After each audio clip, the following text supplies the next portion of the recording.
안녕하세요. 독쌤TV의 독쌤입니다. 오늘도 제 채널에 와주셔서 너무너무 감사드려요. 여러분, 독일어 단기간 안에 마스터하고 싶으시죠?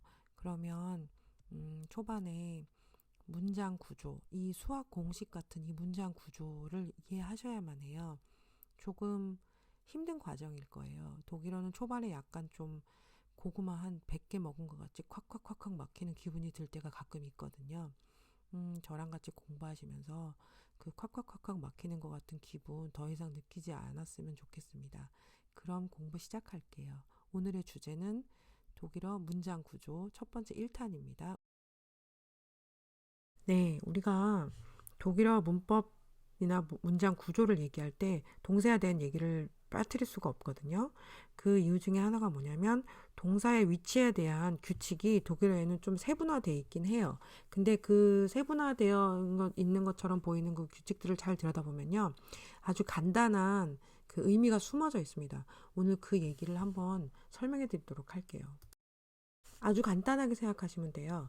독일어 단어를 막 배열을 해야 되는데 독일 사람들은 그럼 뭘 듣고 주로 이 사람이 독일어를 제대로 말했는지 제대로 말하지 않았는지 어디에 중점을 둘까?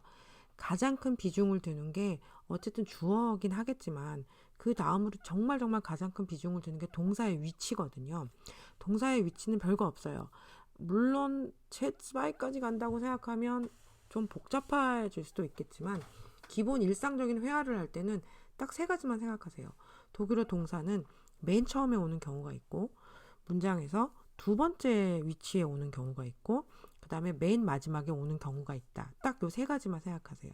첫 번째, 맨 처음에 오는 경우가 언제냐면 무언가를 물어볼 때. 근데 상대방이 뭐 다른 대답을 하는 게 아니라 상대방한테서 내가 yes냐 no냐, 야, 나인이냐 이것만 듣고 싶을 때 어떤 질문을 던지고 싶잖아요. 그럴 때는 동사를 먼저 말씀하시면 돼요. 그 다음에 너, 두 아니면 존댓말 할 땐 당신, 지 이 단어를 그 다음에 두 번째 위치에 놓으시면 돼요.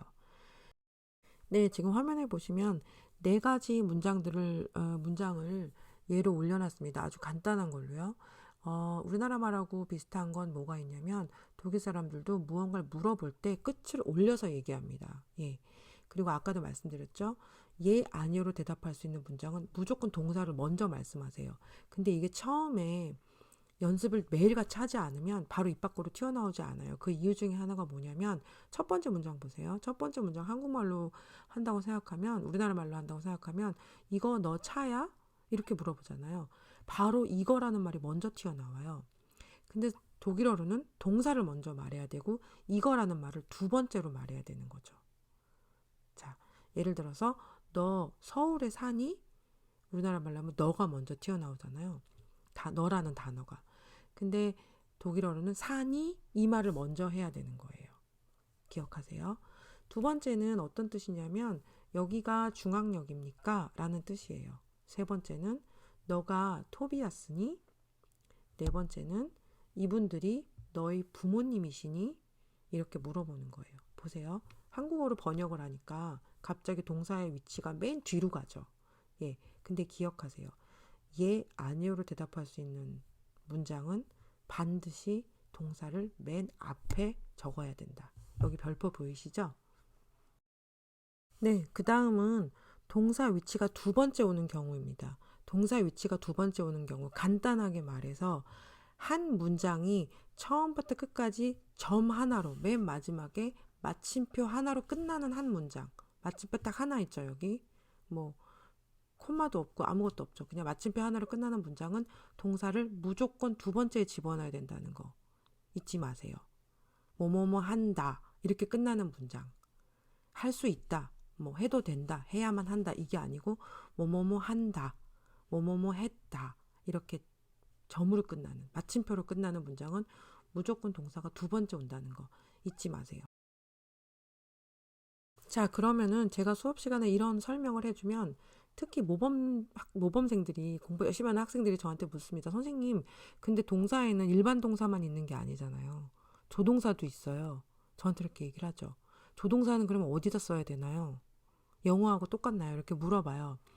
그러면 저는 이 얘기를 꼭 해줍니다. 동사의 자리는 딱 두 번째밖에 없다.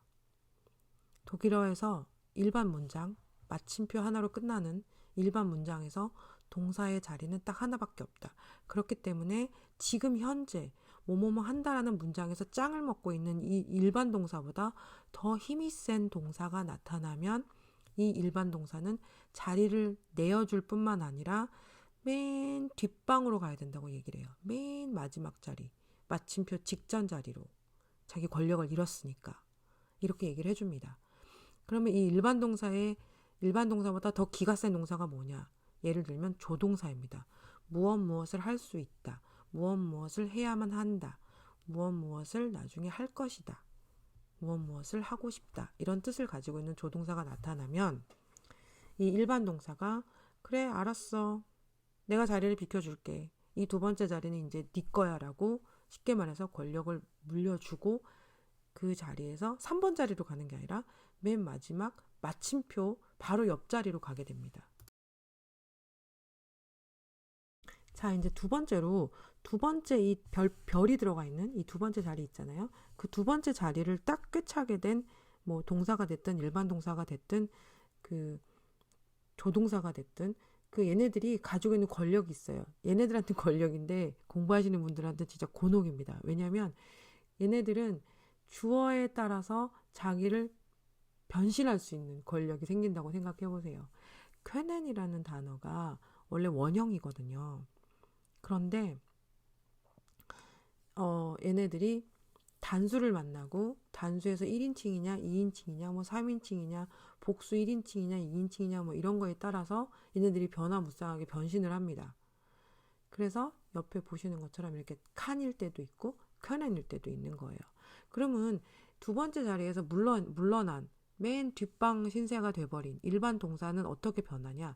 일반 동사는 더 이상 그 변신할 수 있는 능력을 잃어요. 그래서 다시 원형의 모습으로 돌아가야 됩니다. 자, 그렇게 생각하시면 돼요. 다시 말씀드릴게요.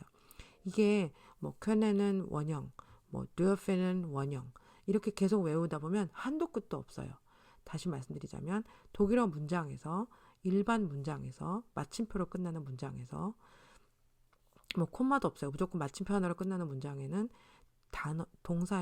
동사가 딱 앉아있는 자리가 왕의 자리가 딱 두 번째이다.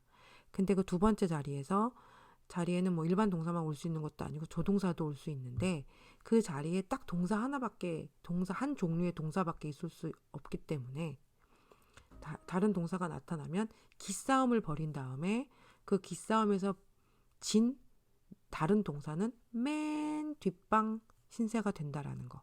그러면서 변신할 수 있는 능력을 잃어버린다. 이렇게 한번 생각을 해보세요. 여러분 제가 초반에 예 아니오로 끝나는 질문을 하시고 싶을 때 동사를 제일 먼저 말씀하시라 그랬잖아요. 근데 이번에는 예 아니오로 대답할 수 없는 질문들이 있잖아요. 어떤 설명이 필요한, 어떤 대답을 해야 되는, 근거를 대야 되는, 어떤 상황을 설명해야 되는, 뭐 장소를 얘기해줘야 되는, 사물을 얘기해줘야 되는, 시간을 얘기해줘야 되는 그런 질문들을 할 때 말이에요. 그때는 이 질문, 뭐 누가 언제 어디서 무엇을 어떻게 이 단어들이요 맨 앞에 옵니다. 무조건 뭐 첫 번째고 두 번째고 세 번째고 없어요. 무조건 맨 앞에 와요. 0번째 자리 영순위를 맡아요 얘네들이. 그러니까 다시 말해서 질문을 할 때는 무조건 동사가 맨 처음에 오는데 물음표로 끝나는 문장 말하는 거예요 지금.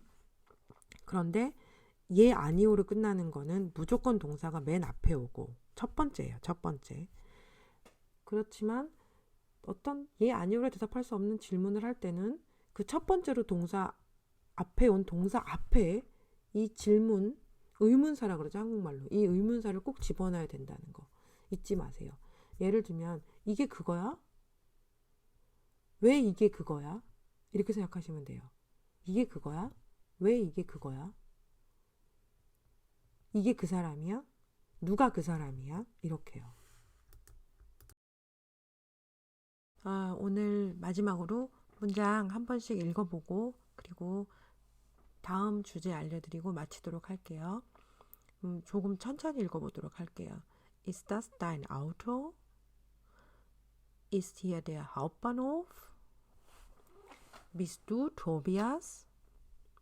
Sind das deine Eltern? Wie geht es dir? Wo wohnst du? Was ist das? Ich spiele Klavier. Das ist Tobias. Ich lerne Deutsch. Ich kann Klavier spielen. Das kann Tobias sein. Ich kann Deutsch lernen. 다음 동영상에서는, 그러니까 네 번째 이야기에서는 오늘 배웠던 거에서 0.5단계 업그레이드 된, 그러니까 두 개의 다른 문장이 한 문장으로 합쳐지는 그런 문법 하나 보여드리려고 해요. 네, 요렇게 된 거 하나 보여드리고요. 이거 지금 그냥 괜히 복잡해 보일 뿐이에요.